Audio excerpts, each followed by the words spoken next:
स्वागत आहे मित्रांनो आजच्या आपल्या व्हिडिओमध्ये। तर आपण पाहत आहोत की पूर्ण महाराष्ट्रामध्ये वातावरण खूपच रम्य झालेलं आहे आणि येणाऱ्या काही दिवसांमध्ये आपल्या महाराष्ट्रामध्ये इलेक्शन आहेत जे की खूपच जवळ आलेले आहेत आणि मला सर्दी झालेली आहे, जुखाम झालेली आहे, थोडं समजून घ्या।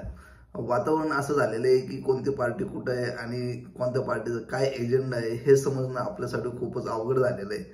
कारण असं वाटतंय की दोन राष्ट्रवादी पार्टी झाले, दोन शिवसेना झाले। आता लोक याच्यामध्ये गुदमरायला लागलेत की आपल्याला कोणत्या शिवसेनेला सपोर्ट करायचा आणि कोणत्या राष्ट्रवादीला सपोर्ट करायचा।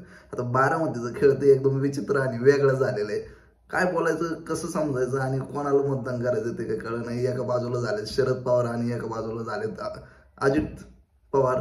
त्यात झाले कसं, अजित पवारांचं काम पूर्ण बारामतीला दिसतंय आणि शरद पवार घेऊन आले त्यांच्या नातूला आणि लोकांना प्रश्न हा पडलाय की बारामतीत सपोर्ट करायचं कोणाला।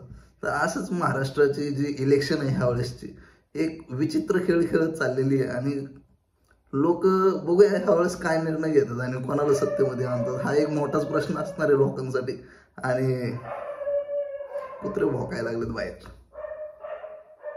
तसं पाहायला गेलं महाराष्ट्राचे जे काही इलेक्शन 2 ते 3 महिने पोस्टपोन झाले त्याच्या मागे जे काही कारण होतं, महाराष्ट्रामध्ये गणेश उत्सव बोला या फेस्टिवल सीझन बोला या जम्मू काश्मीरचे इलेक्शन जे काही चालू होते त्यामुळे बोला, त्याचा चांगलाच फायदा महायुतीला झालेला दिसतो। कारण ते जे 2 ते 3 महिन्याचा टाइम पिरियड भेटला त्यांचा त्यांनी चांगलंच यूज करून घेतला आणि त्याच्यामध्ये झालं काय, लाडक्या बहीण योजनेचे पैसे लेडीजला भेटले, त्याच्यामुळे काय झालं, लेडीजच्या हातांमध्ये पैसे आले आणि त्यांनी त्या पैशाचा चांगला युटिलाइज केला आणि यामुळं आज पाहायला गेलं तर लेडीजमध्ये जे पॉइंट ऑफ व्ह्यू आहे आजच्या सरकारला घेऊन ते बरंच सकारात्मक पाहायला भेटतोय। जेव्हा राहुल गांधीला हे कळलं की महाराष्ट्रामध्ये महायुतीला लाडक्या बहीण स्कीमला घेऊन चांगला प्रतिसाद भेटत आहे तर त्यांनी महाराष्ट्रामध्ये येऊन एक सभा घेतली आणि त्या सभेमध्ये म्हणलं की जर महायुती तुम्हाला 1,500 रुपये महिना देत आहे तर टेन्शन घेऊ नका, आम्ही जर सत्तेमध्ये आलो, महाविकास आघाडी सत्तेमध्ये आली तर आम्ही तुम्हाला 3,000 रुपये महिन्याला देऊ आणि ते पण तुमच्या खात्यामध्ये डायरेक्ट ट्रान्सफर करू आणि त्याच्या व्यतिरिक्त आम्ही काय एक्स्ट्रा देऊ तर ते तुम्हाला बसचा प्रवास मोफत करून टाकू।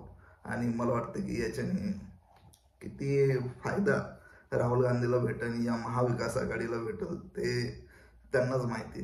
कारण त्यांनी किती दिलंय याच्यावर लोक विचार करतील आणि कोण किती द्यायला लागले लोक हेही विचार करतात। भविष्य काळात आणि वर्तमानमध्ये खूप फरक असतो, म्हणजे रिझल्ट येण्यात आणि आलेले रिझल्ट पाहण्यामध्ये चांगलाच फरक असतो। आतापर्यंत जे काही आपलं पूर्ण झाले त्यामध्ये तुम्हाला एवढा अंदाज आलाच असेल की कोण अपोजिटमध्ये उभा आहे आणि काय। तर महायुती आणि महाविकास आघाडी, महायुतीमध्ये 3 पार्टी, महाविकास आघाडीमध्ये 3 पार्टी, त्यातले 2 पार्ट्यात असे तुटून फुटून इकडे तिकडे झालेले आहेत आणि त्यांनाच घेऊन लोक खूप कन्फ्यूज आहेत की भाई कोणाला सपोर्ट करायचंय, पवारांकडे जायचंय का अजित पवारांकडे जायचंय, उद्धव बाळासाहेब ठाकरेंकडे जायचंय की शिंदेकडे जायचंय। आणि बीजेपीचा माणूस ठार आहे की हा बाबा बीजेपीकडे जायचंय, काँग्रेसचा माणूस त्याच्या जागेवर ठार आहे की हा बाबा आम्ही तो काँग्रेसवाला। पण आता विषय काय झालाय, जे काही गट वाटले गेलेत लोकसभेमध्ये चांगलाच आपल्याला प्रतिसाद पाहायला भेटला की लोकांनी चांगला झापलाय बीजेपीला, पण ह्यावेळेस तशी हवा दिसत नाहीये जे की लोकसभेमध्ये होते। वातावरण थोडं थंड झालेलं आहे तसं जे काय फुटाफूट झाली होती त्यानंतर, पण तरीही मला असं वाटतं की ह्यावेळेस आपल्याला थोडं चांगलंच रिझल्ट पाहायला भेटू शकते, काही होऊ शकते, राजनीती आहे। आणि यानंतर जर थर्ड फ्रंट कोणी ओपन केलेलं आहे महाराष्ट्रामध्ये तर ते आहे माननीय राजसाहेब ठाकरे। राज ठाकरेंबद्दल या मनसेबद्दल बोलायचं म्हणलं तर मला असं वाटतं की ह्यावेळेस मनसे खूप स्ट्रॉंग आणि खूप मोठी पार्टी म्हणून उठू शकते। कारण मला असं वाटतं की मनसेच्या कार्यकर्त्यांनी त्यांच्या एरियामध्ये बरंच काम केलेलं आहे मागच्या काही काळामध्ये आणि त्याचा रिझल्ट ह्यावेळेस मनसेला भेटणार आहे। राज ठाकरेंनी त्यांचे बरेच मुद्दे पण मांडले आणि ते मुद्दे मला जेन्युइन पण वाटले। गड किल्ल्यांचा विषय असू द्या या विदर्भातल्या शेतकऱ्यांचा विषय असू द्या, परत तसं पाहायला गेलं तर त्यांनी बरेच विषय घेतले जे महाराष्ट्राच्या बाहेर मोठे मोठे उद्योग चाललेले आहेत त्या विषयांवरती पण ते बोलले। त्यांचं हे पण म्हणणं आहे की जर ते सत्तेत आले तर जे काय बिझनेस महाराष्ट्राच्या बाहेर गेले, जे काय उद्योग महाराष्ट्राच्या बाहेर गेले ते त्यांना माघारी आणतील।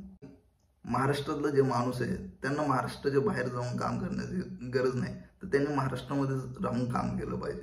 हे विषय मला राज ठाकरेंचा पडतो आणि यामुळं मी राज ठाकरेंना सपोर्ट पण करतो.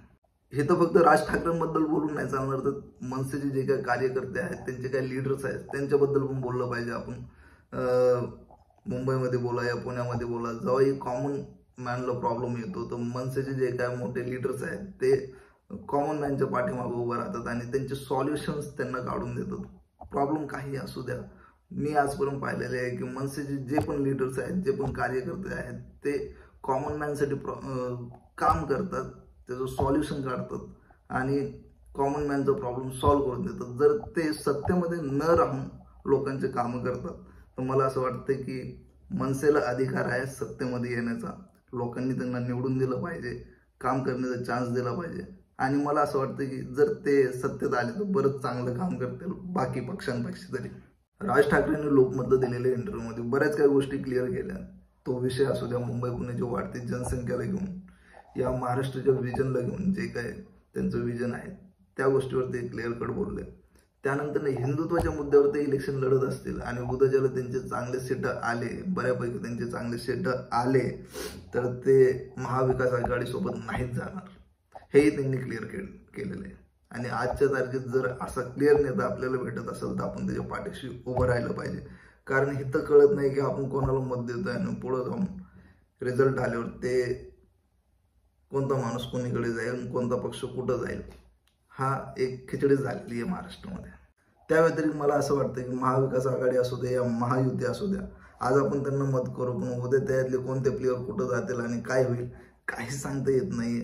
तर एक ठार माणूस जे त्याच्या जागेवर उभा आहे आपण त्याला सपोर्ट केलं पाहिजे आणि नेता तोच असतो जो ठारपणे त्याच्या जागेवरती उभा असतो. मित्रांनो.